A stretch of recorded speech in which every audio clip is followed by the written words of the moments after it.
everyone. I'm Audrey Chisholm with Chisholm Law Firm. We help established individuals start and grow nonprofits that impact the world.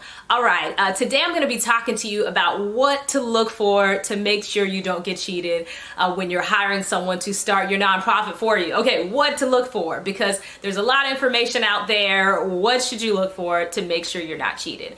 All right, the first thing you want to look for is you want to make sure the package has everything that you need.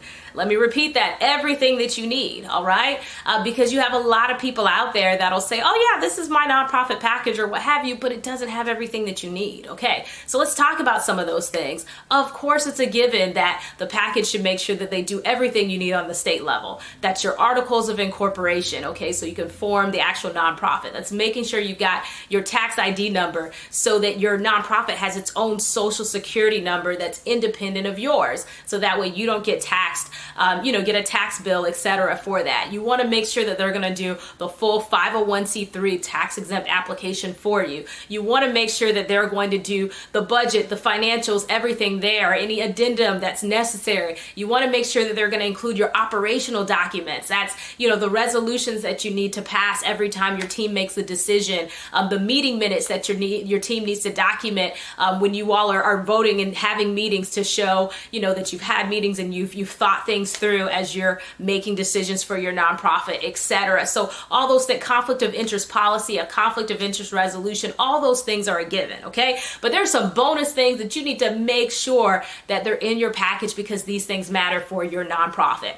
The first thing is your bylaws, okay? You need to make sure that whoever's doing your nonprofit is doing bylaws. But listen, I'm not talking about some template they found on the internet. You need custom bylaws that are going to protect you, all right? Our firm, we have our own bylaws. We created them. They are proprietary. They're called our proprietary Founders Protection Bylaws. These are our unique specialty bylaws, and these bylaws are designed with one thing in mind. They're to make sure that founders don't get voted off of your own board. That's important, right? You're investing your time and money to start this nonprofit. You have a vision. You've done all this. So now once you build this nonprofit up and you guys have a $1 million budget and you're helping people and, you've had a viral fundraiser and all this and you're doing great, then suddenly some board member says, you know what? They shouldn't be getting that, $250,000 salary running this organization. I should do it. Let's vote them off. No, we want to make sure that you're protected. So either way, that's something that is included in all of our packages. It's optional. You don't have to do it if you're not concerned about that. But if that matters to you, it's already in there, okay?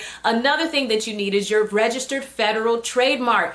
In today's digital society, if you're going to be marketing your nonprofit, if you're going to be getting the word out, etc., about what you do and, being on social media and getting the word out and fundraising and, getting your message out, even if you're not raising money from other people, if you're just donating yourself, etc., if you are broadcasting that to the world and having a website and having a presence, you need a federal registered trademark to make sure that you own that name, okay? It's not enough just to file the paperwork. That doesn't do it. You need to register with the United States Patent and Trademark Office, and we include that in our package, okay? I've got a whole separate video talking about why trademarks are important, so make sure you check out that video.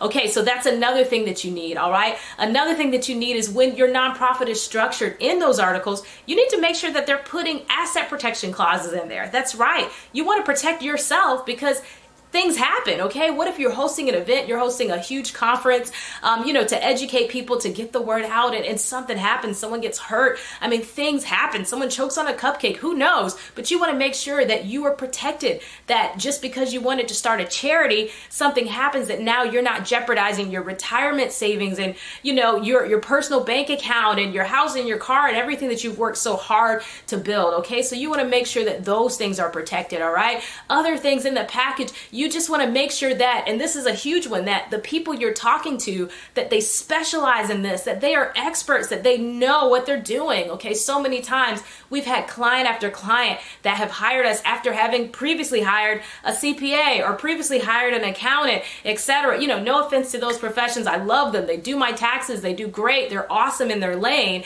but they don't specialize in this. They don't, so we then have to go back and redo the paperwork. Right now, we have a huge nonprofit that we're working with, and they had a CPA that did their formation documents, and it wasn't right. Like, that paperwork will not get approved by the IRS. So my team is having to undo all that, plus redo it. We've got another client right now, same thing, really great guy that, wanted to start something to make a difference. We looked at his paperwork. He's like, yeah, I had an accountant do it for me. And same thing, they formed him as an S corporation instead of a nonprofit corporation. So now we had to undo everything and redo it so that it can actually be approved by the IRS. So you want someone that specializes in it, and certainly, please let them be an attorney, a nonprofit attorney, because guess what? You're going to have questions and you're going to need legal advice. If you go on their website, it has that little disclaimer on there that we are not attorneys and we cannot give you any legal advice and all the other stuff. That just means that when you have a question, they can't help you.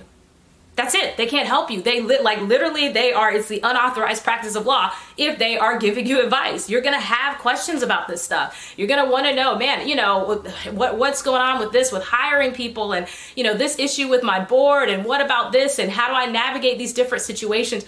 You're going to have questions running your own nonprofit. Trust me, I've been doing my own for over a decade now. You're going to have questions, and you want to be able to ask someone that can give you legal advice, that can advise you and make sure that you're making the right choices. All right. So these are just a few of the things that you need to know, a few of the questions that you need to ask when you are looking to hire someone to start your nonprofit, to make sure that you're not cheated. All right, again, I'm attorney Audrey Chisholm. We are Chisholm Law Firm. We would love to talk to you, have a conversation with you, hear about your goals, hear about what you want to do, and share with you our services and let you know how we can help. Give us a call. Don't put it off. The number's on the screen. Give us a call or go to our website. The number's right on the screen.